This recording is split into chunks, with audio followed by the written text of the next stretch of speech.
매일 한 잔씩 습관적으로 찾게 되는 커피는 믹스커피부터 블랙커피까지 우리 입맛을 돋우는데요. 그런데 커피도 몸에 좋은 커피가 따로 있고 먹는 방법에 따라 우리 몸에 미치는 영향도 다르다는 사실 알고 계셨나요? 지금부터 노년 건강을 위해 꼭 알면 좋은 커피에 대해 알아보겠습니다. 식당에서 식사를 하고 나올 때면 자연스레 믹스커피 한 잔을 뽑아서 달콤하게 마무리해줍니다. 입이 달 때는 블랙커피로 입가심을 하면 입이 개운해지는데요. 이렇게 커피 한 잔이면 카페인 덕분에 정신이 맑아지고 활기찬 오후를 보낼 수 있습니다. 커피가 몸에 좋다 안 좋다 말들도 많고 대부분의 사람들은 단지 잠을 깨기 위해 커피를 먹고 있지만 사실 커피에는 우리가 몰랐던 다양한 효능이 있습니다. 첫 번째는 바로 당뇨 예방에 좋은데요. 커피는 당뇨병 위험을 낮춰주는 특징이 있습니다. 특히 지금 당뇨가 아니더라도 공복 혈당이나 당화혈색소가 높아서 당뇨 전 단계를 진단받은 사람에게는 특히 더 좋은데요. 한 연구에 따르면 커피를 하루에 한 잔 마실 때마다 제2형 당뇨병 위험이 6%씩 감소한다고 밝혀졌는데요. 하버드 대학 연구에서도 하루 3잔에서 5잔의 커피를 마시는 사람이 그렇지 않은 사람보다 당뇨병 위험이 25%나 더 낮았다고 밝혀졌습니다. 요즘에 카페인 때문에 커피를 못 드시는 분들을 위해 카페인 함량을 대폭 낮춘 디카페인 커피가 있는데요. 그런데 이 디카페인 커피에서도 유사하게 당뇨 예방 효과가 나타났습니다. 커피가 당뇨병 예방에 도움이 되는 이유는 커피에 포함된 생리활성 화합물 때문인데요. 그 중에 클로로겐산이 몸속 혈당이 오르는 것을 막아주게 됩니다. 클로로겐산은 우리가 밥이나 빵 같은 탄수화물이 잘 소화되고 흡수될 수 있게 도와주는데요. 그래서 혈당이 급격하게 오르는 것을 막고 인슐린 감수성을 증가시키는 특징이 있습니다. 그리고 커피 원두에 들어있는 트리고넬린이라는 성분이 있는데요. 이 성분은 우리 췌장을 보호하며 인슐린이 정상적으로 분비될 수 있게 도와줍니다. 그 밖에 커피에는 마그네슘도 풍부해서 혈당 대사와 인슐린 작용을 도와줍니다. 하지만 당뇨에 좋다고 커피를 너무 막 드시면 안 되는데요. 커피를 드실 때 주의할 점은 뒤에서 정리해 드리겠습니다. 커피의 효능 두 번째는 바로 심장 건강에 좋은데요. 최근에 카페인이 들어있는 커피를 하루에 한 잔 이상 마시면 심부전 위험을 60%나 줄일 수 있다는 연구가 발표되었는데요. 바로 카페인이 심장 혈관을 확장시켜서 혈액순환을 원활하게 하기 때문입니다. 커피를 먹었을 때 혹시 심장이 두근두근 거렸던 경험 해보신 적 있으시죠? 이게 바로 카페인 효과 때문인데요. 우리 몸은 피로가 쌓일 때 뇌에서 아데노신이 분비되는데요. 이 아데노신이 쌓이면 혈관을 좁히고 심박수를 느리게 만듭니다. 근데 이때 카페인이 아데노신을 차단하면서 심장이 활성화되고 혈액순환이 잘 되게 되는데요. 그래서 피곤할 때 커피 한 잔 마시면 우리 몸이 개운하게 깨어나게 됩니다. 커피가 혈관 건강에 도움을 주는 이유는 여러 가지가 있는데요. 먼저 클로로겐산의 강력한 항산화 작용이 우리 몸의 나쁜 콜레스테롤이라고 불리는 LDL 콜레스테롤의 산화를 방지하고 동맥경화의 위험을 낮춰줍니다. 또 다양한 폴리페놀 성분들이 혈압을 조절하고 몸속 염증을 줄여주는데요. 마지막으로 진한 에스프레소에 많이 포함된 카페스톨과 카웨올 성분이 혈관 기능을 개선하고 심장 보호 효과를 가져다 줍니다. 커피의 효능 세 번째는 바로 뇌 건강에 좋은데요. 커피는 뇌 건강과 관련해서 다양한 연구가 진행되고 있습니다. 우리 부모님들 뇌 건강 생각하면 가장 먼저 떠오르는 병이 어떤 게 있으신가요? 바로 치매가 있죠. 65세 이상이 걱정하는 질병 중 세 손가락 안에 드는 게 바로 치매입니다.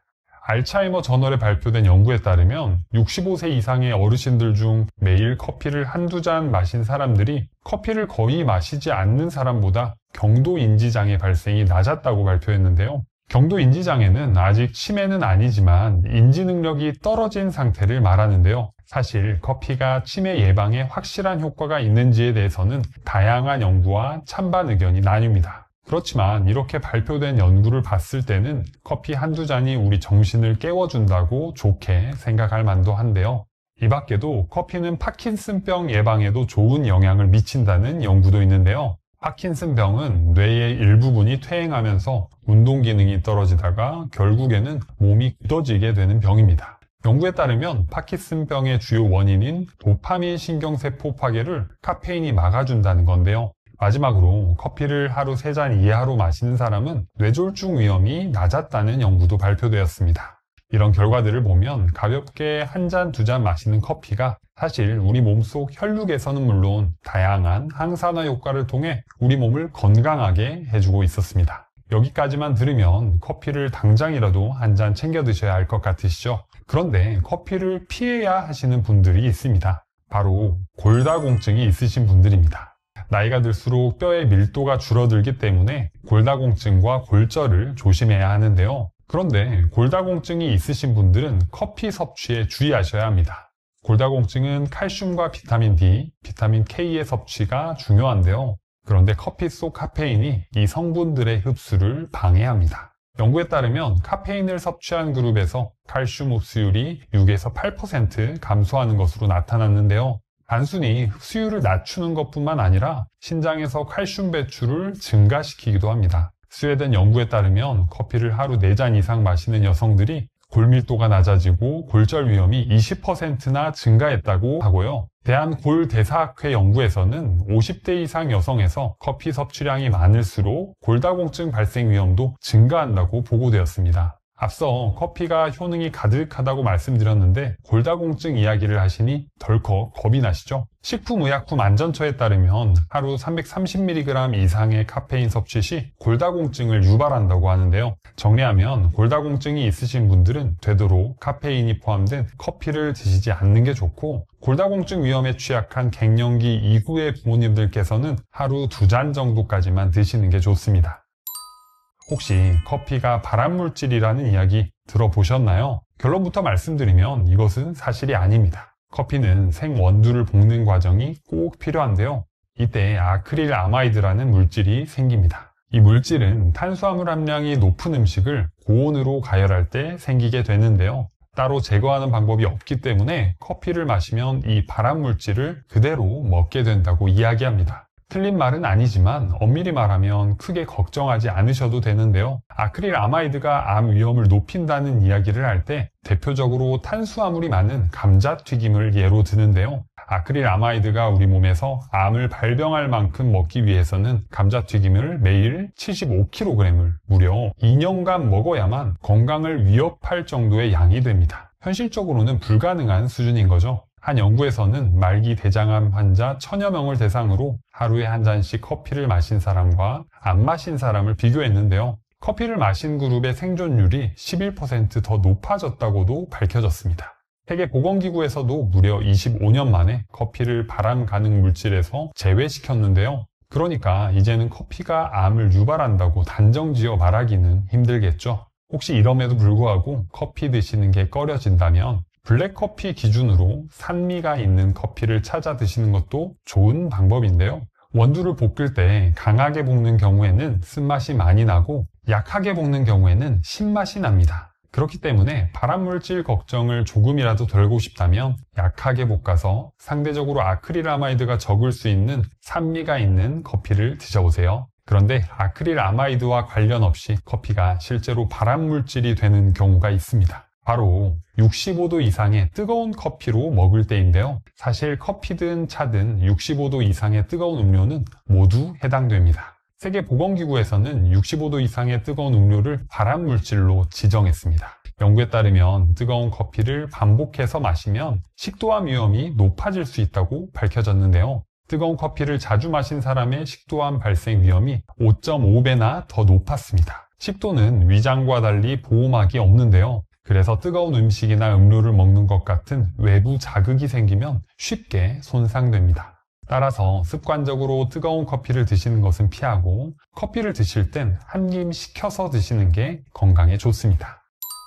우리 부모님들께서는 나이가 들어가면서 잠이 더욱더 줄어드시죠? 그래서 커피 한 잔 먹었다가 잠을 못 이루실까봐 걱정하시게 됩니다. 수면의학 전문가에 따르면 밤에 잠을 제대로 자려면 최소 오후 2시 전까지만 커피를 마시는 걸 권장하는데요. 커피 속 카페인은 우리 몸속에 들어가서 간의 효소에 의해 분해되는데 이때 50%가 분해되는데 약 5시간이 걸립니다. 그러니까 오후 2시 이후에 커피를 드시게 되면 자야 하는 시간에도 카페인이 몸에 남아있어 수면을 방해할 수 있는데요. 그래서 커피를 드신다면 되도록 오전 중으로 드시는 게 가장 좋고 오후에 드실 때는 카페인 함량이 아주 낮은 디카페인 커피로 드시는 게 수면에 방해되지 않는 좋은 방법입니다. 카페인은 사람마다 민감도가 달라서 커피를 많이 먹어도 잠을 잘 자는 사람이 있는 반면에 커피 한 잔에도 잠을 못 이루시는 분들도 있죠. 그래서 커피와 상관없이 잠을 잘 자시는 분들은 이런 걱정 없이 자연스럽게 커피를 여러 잔 습관적으로 먹게 됩니다. 그런데 너무 과도한 카페인 섭취는 주의하셔야 하는데요. 그럼 하루의 카페인 섭취 권장량이 얼마나 될까요? 식품의약품 안전처가 정한 1일 카페인 최대 섭취량은 성인 400mg 이하, 임산부 300mg 이하, 청소년은 체중당 1kg당 2.5mg 이하입니다. 일반적으로 아메리카노 톨 사이즈에는 150mg, 믹스커피 한 잔에는 81.3mg, 200ml 커피에는 118mg이 들어있는데요. 앞서 설명드렸듯이 우리 부모님들은 골다공증이 생길 위험이 높은 나이다 보니 330mg 이하로 섭취해 주시는 게 아무래도 좋은데요. 아메리카노나 캔커피 기준으로는 하루에 2잔, 믹스커피는 3잔까지는 드셔도 괜찮습니다. 골고루 섞어서 드시는 경우 아메리카노 1잔, 믹스커피 1잔 정도는 괜찮겠죠? 이제 믹스커피 이야기를 해볼 텐데요. 흔히 믹스커피가 몸에 안 좋다는 편견을 가지신 분들 많으십니다. 과연 믹스커피는 설탕도 많고 하니까 정말로 우리 몸에 안 좋을까요? 식후에 자연스레 다 같이 믹스커피를 먹고 납니다. 달콤한 마무리로 포만감까지 안겨주니 피할 수 없는 유혹인데요. 믹스커피 한 잔에는 설탕이 5에서 6g 정도 들어있습니다. 세계보건기구에서 권고하는 하루 당 적정 섭취량은 25g인데요. 그래서 커피 한 잔 정도로 설탕을 과다 섭취한다고 이야기하기엔 무리가 있습니다. 그런데 반대로 말하면 커피 한 잔은 괜찮지만 믹스커피 2개, 3개를 한 번에 타서 하루에 여러 번 먹는다면 그건 좀 문제가 되는데요. 또 믹스커피에 함유된 설탕이나 크림은 우리 치아의 충치를 유발할 수 있습니다. 그리고 커피 속 탄닌 성분이 치아의 미세한 구멍에 흡수돼 치아가 노랗게 변색되기도 하는데요. 그래서 커피를 드실 때는 짧은 시간 안에 빨리 드시고 물을 함께 드시면서 입안을 헹궈주시는 습관을 가지시면 치아 건강을 지키는데도 도움이 됩니다. 그리고 믹스커피를 드실 때 주의하실 분들이 계십니다. 바로 당뇨병이 있으신 분들인데요. 당뇨가 있으신 분들은 대부분 식단 관리를 철저하게 하실 텐데요.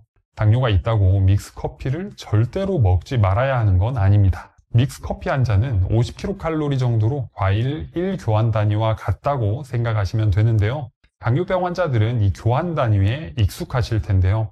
믹스커피 한 잔 정도는 과일 1교환 단위로 대체해서 드실 수 있다고 생각하면 됩니다. 대신 당이 걱정되시는 분들은 커피 믹스의 설탕을 조절해서 드시면 되는데요. 비당뇨인들처럼 믹스커피를 하루에 여러 잔 드시는 게 아니라면 너무 걱정하지 않으셔도 됩니다. 그리고 당뇨인들은 믹스커피 대신 시럽을 넣지 않은 블랙커피를 드시면 인슐린 저항성이 개선되고 콜레스테롤 수치도 낮아지니 커피를 드실 수 있는 좋은 방법입니다. 이번에는 커피를 건강하게 마시는 2가지 꿀조합에 대해 알려드릴게요. 첫 번째는 바로 계피입니다. 계피는 혈관 속의 지방을 빼주고 혈당을 낮춰주는 데 좋다고 알려져 있는데요. 그래서 당뇨병으로 혈당 관리가 필요하신 분들께는 아주 좋은 식재료 중 하나입니다.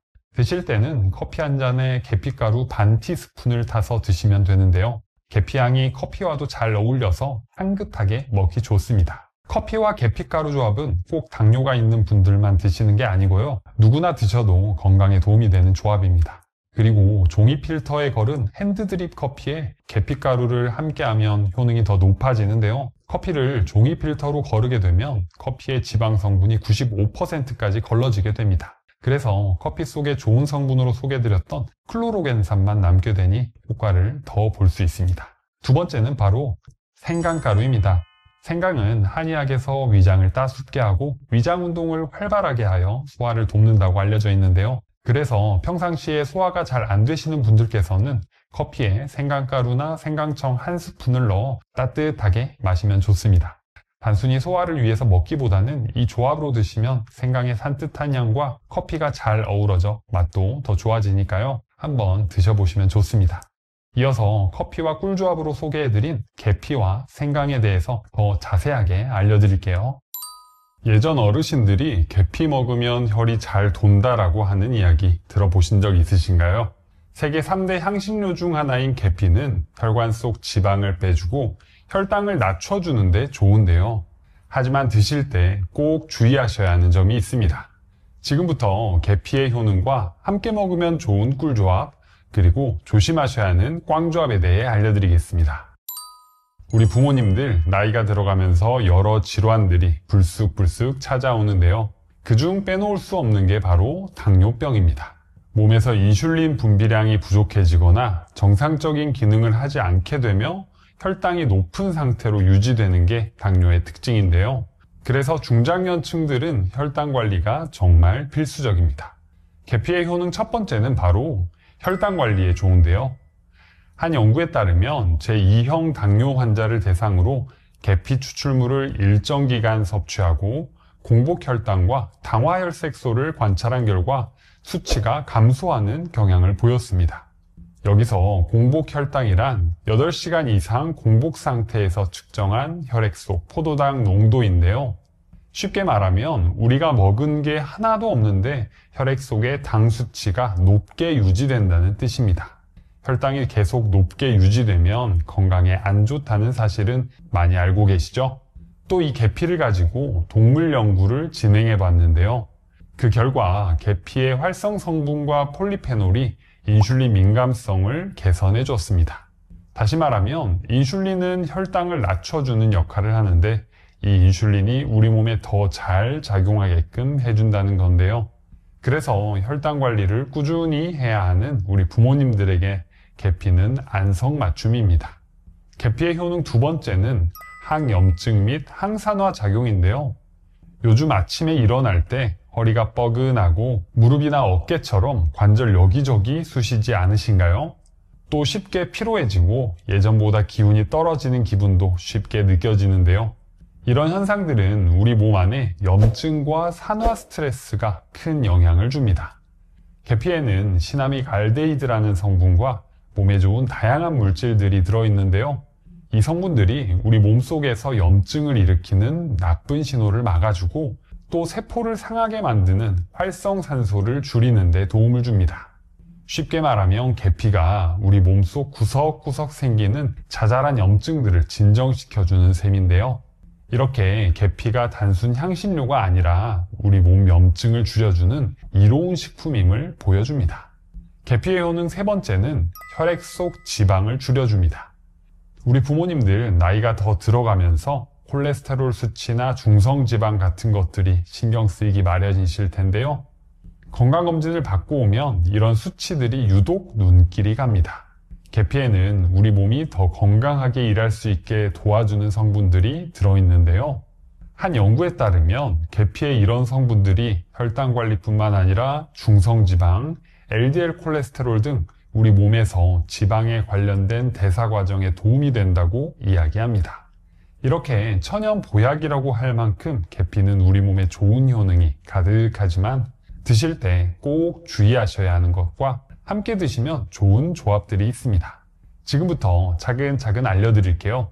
시작 전에 구독 버튼을 꼭 눌러주세요. 일주일에 2번씩 알찬 건강 정보를 보내드리겠습니다. 계피와 함께 먹으면 좋은 꿀조합 첫 번째는 바로 사과입니다.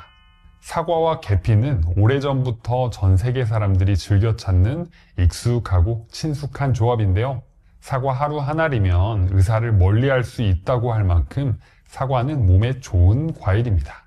사과 속에는 펙틴이라는 섬유질이 풍부하고 퀘르세틴 같은 다양한 폴리페놀 성분이 들어있는데요. 이렇게 섬유질이 많으면 우리가 식사를 하고 나서 혈당이 갑자기 확 오르지 않도록 도와주게 됩니다. 그래서 혈당 관리를 하셔야 하는 분들에게 섬유질이 많이 든 음식을 먹는 게 굉장히 중요한 거죠. 아시다시피 섬유질은 장 건강에도 도움을 주는데요. 이렇게 사과가 가진 풍부한 식이섬유와 항산화 물질은 자연스레 나이가 들며 약해지는 소화기관에 도움을 줄 수 있습니다. 여기에 계피를 함께 드시면 어떻게 될까요? 먼저 사과의 식이섬유와 폴리페놀이 음식물의 흡수를 조절하게 됩니다. 이후에는 계피가 인슐린 작용을 해주며 식사 후에 혈당이 크게 오르지 않게 해주는데요. 또 사과에는 안토시아닌, 퀘르세틴, 클로로겐산 등의 폴리페놀 성분이 풍부해서 항산화 작용, 항염증 효과가 있는 것으로 알려져 있습니다. 계피 속에도 시나믹 알데히드라는 폴리페놀이 들어있어 이 항산화작용, 항염증 효과를 더 높여줄 수 있는데요. 이렇게 항산화작용이 활성화되면 우리 몸을 해치는 활성산소를 없애주게 됩니다. 활성산소는 만성염증의 주범이기 때문에 활성산소의 감소는 만성염증 완화로 이어지며 건강을 유지할 수 있습니다. 사과와 계피는 함께 먹을 때 맛과 향이 서로 잘 어울리는데요. 사과를 얇게 썰어 계피가루를 살짝 뿌려 먹어도 맛있고 달콤하고 따뜻하게 사과 계피차를 드셔도 좋습니다.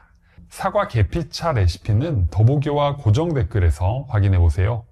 계피와 함께 먹으면 좋은 꿀조합 두 번째는 바로 오트밀입니다. 어디서 들어본 듯 하지만 생소한 이름인 오트밀은 귀리를 볶거나 찐 뒤 분쇄에 압착하여 만든 가공품인데요. 오래전 영국에서는 서민들이 한 끼 때우기 위해 먹던 음식이었지만 지금은 건강식으로 널리 알려진 음식입니다.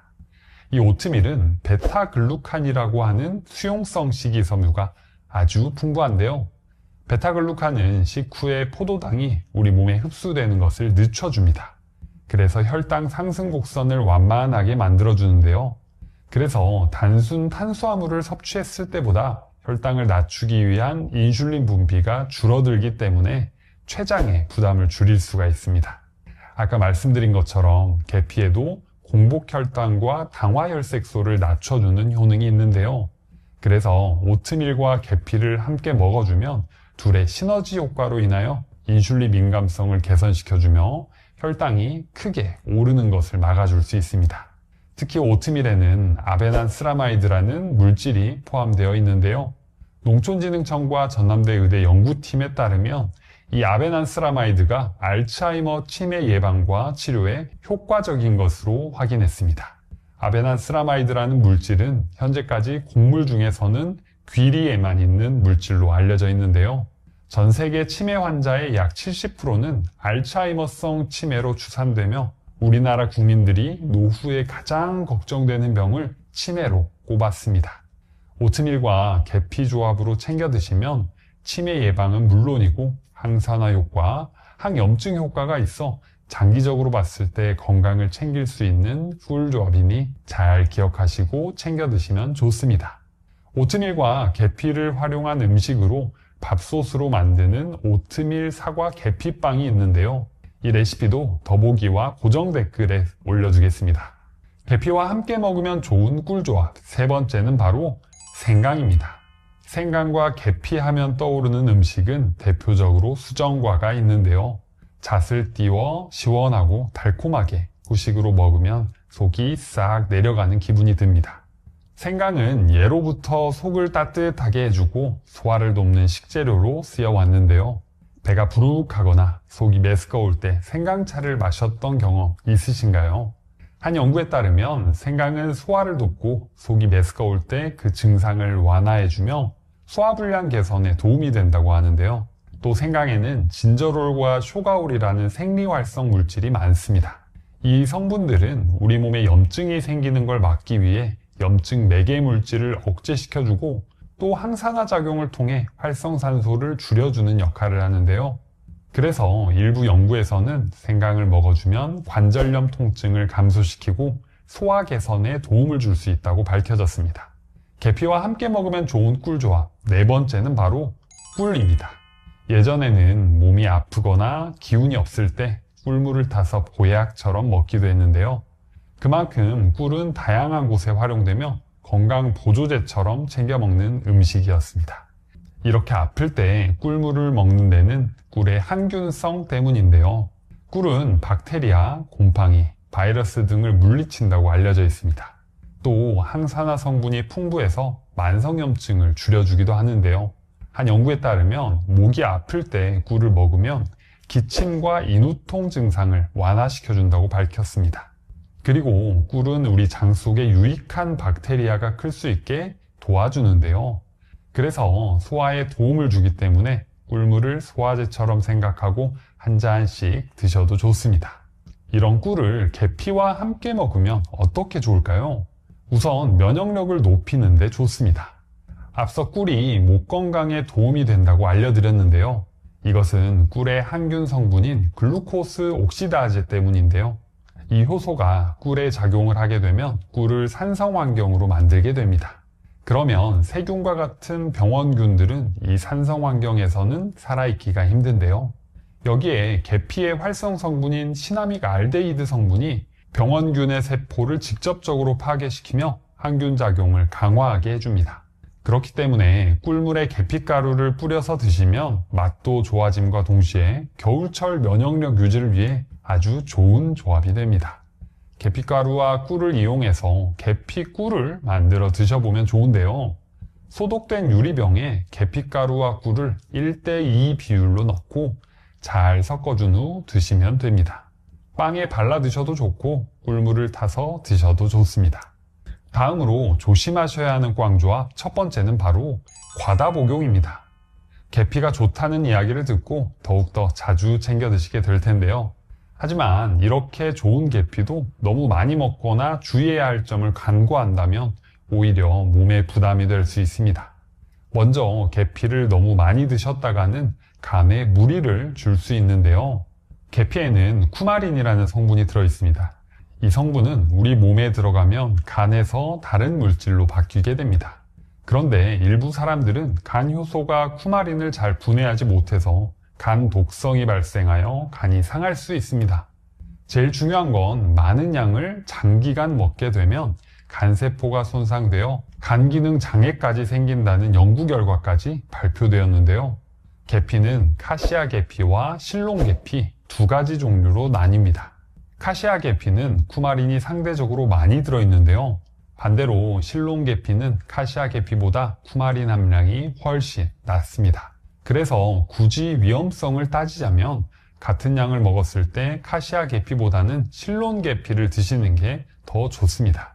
대개 중국과 베트남이 원산지인 경우 카시아 계피이고 인도와 스리랑카가 원산지인 경우에는 실롱 계피인데요. 국내에서 파는 계피는 대부분 단가가 더 저렴한 카시아 계피가 많다고 알려져 있습니다. 물론 카시아 계피를 먹는다고 해서 무조건 몸에 해로운 것은 아닌데요. 가루로 먹었을 때는 하루에 1-2g, 끓여서 먹는 경우 4에서 6g으로 제한하여 먹는 것이 안전합니다. 그래서 통 계피로 계피차를 끓이는 경우라면 끓는 물에 10분 정도 끓인 후 첫 물은 버리시고 다시 1시간 이상 끓이게 되면 쿠마린 함량을 낮춰서 먹을 수 있는 좋은 방법입니다. 다음으로 조심하셔야 하는 꽝조합 두 번째는 바로 당뇨약을 드시는 분들입니다. 계피는 혈당을 낮출 수 있다고 알려져 있습니다. 그런데 당뇨약을 드시고 계시다면 계피를 너무 많이 드실 경우 혈당이 너무 떨어질 위험이 있는데요. 그렇기 때문에 당뇨가 있으신 분들은 계피가 건강에 좋다고 무작정 많이 챙겨 드시는 것보다는 하루 권장 섭취량을 지키고 담당 의사와 식단에 관하여 상의하고 드시는 게 좋습니다. 감기 몸살이나 떨어진 기력을 회복할 때 생강차 한 잔만큼 좋은 것도 없는데요. 생강은 우리가 잘 알지 못했던 다양한 효능을 가지고 있는 반면 일부에게는 독이 될 수도 있습니다. 오늘은 생강의 놀라운 효능을 시작으로 주의해야 할 꽝조합과 함께 먹으면 더 좋은 꿀조합에 대해 자세히 알아보겠습니다. 논어에 따르면 공자가 거의 매 식사마다 생강이 들어간 음식을 먹으며 몸을 따뜻하게 유지했다고 하는데요.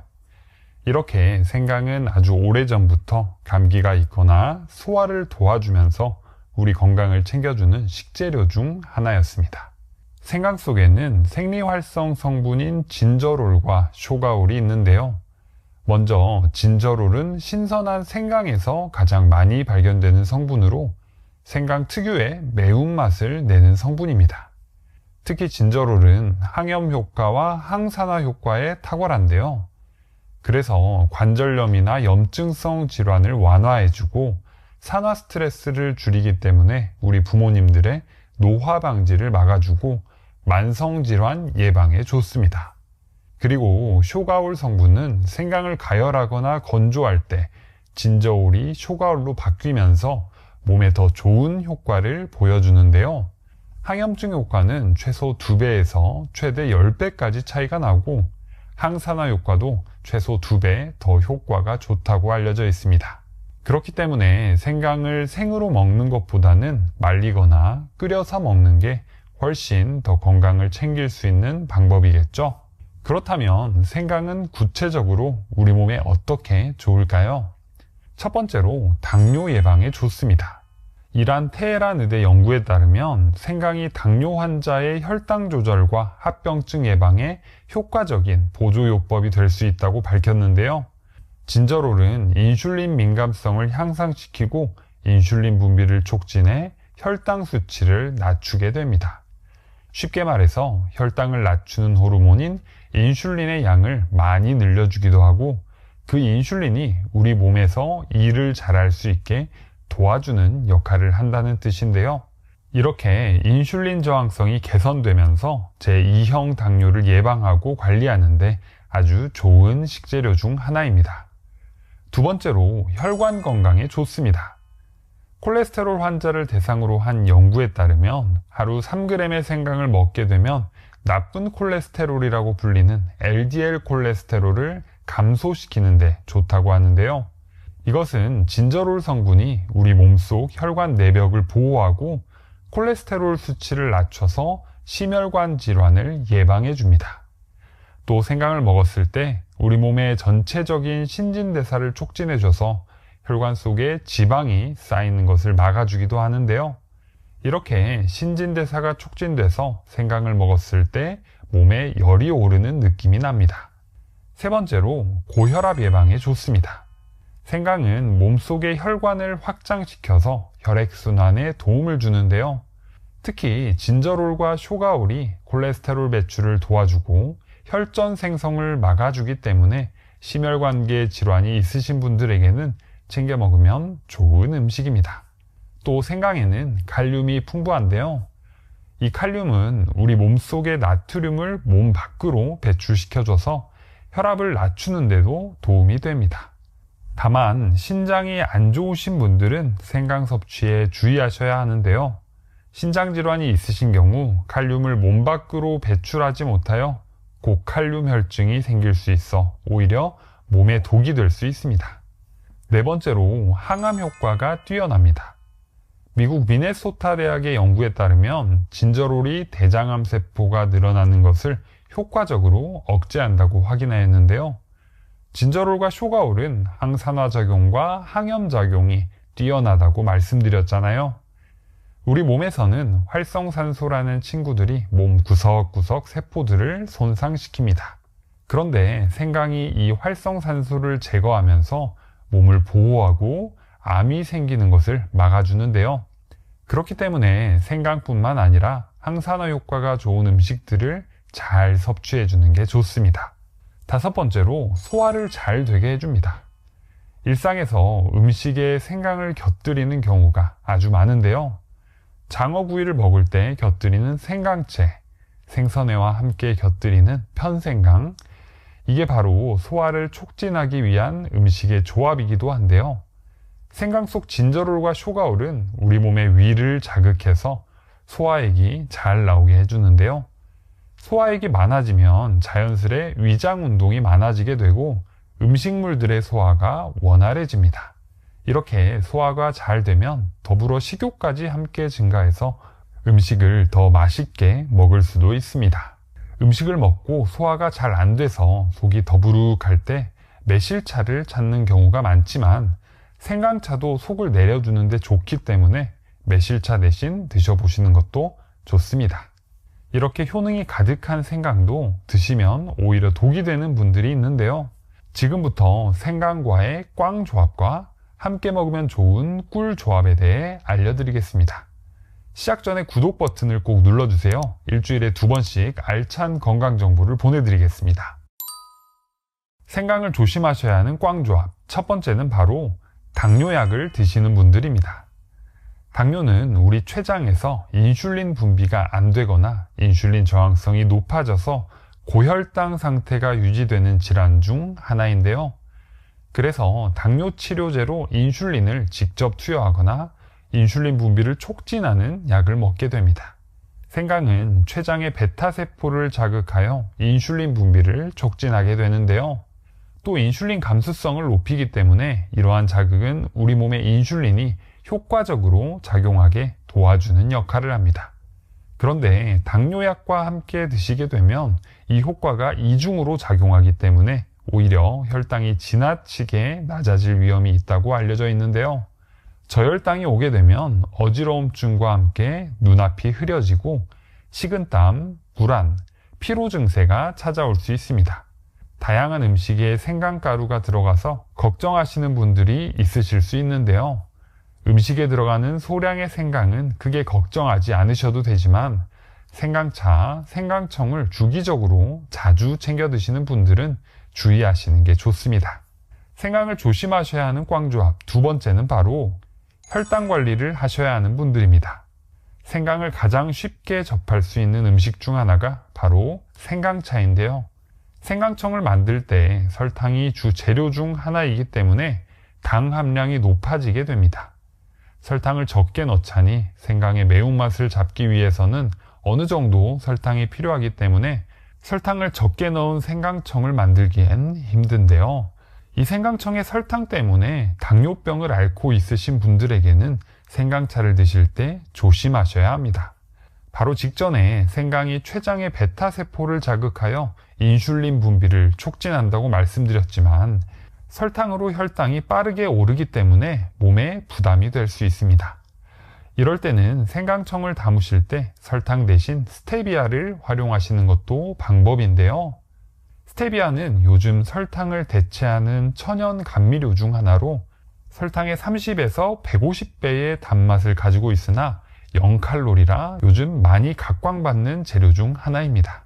생강청을 담을 때 오랫동안 보관하기 위해서 설탕이 필수로 들어가야 하지만 설탕의 비율을 낮추고 스테비아를 함께 섞어주시면 단맛은 보존하고 당과 칼로리는 낮춘 보다 건강한 생강차로 드실 수 있습니다. 생강을 조심하셔야 하는 꽝조합 세 번째는 바로 항응고제나 항혈소판제를 복용하시는 분들입니다.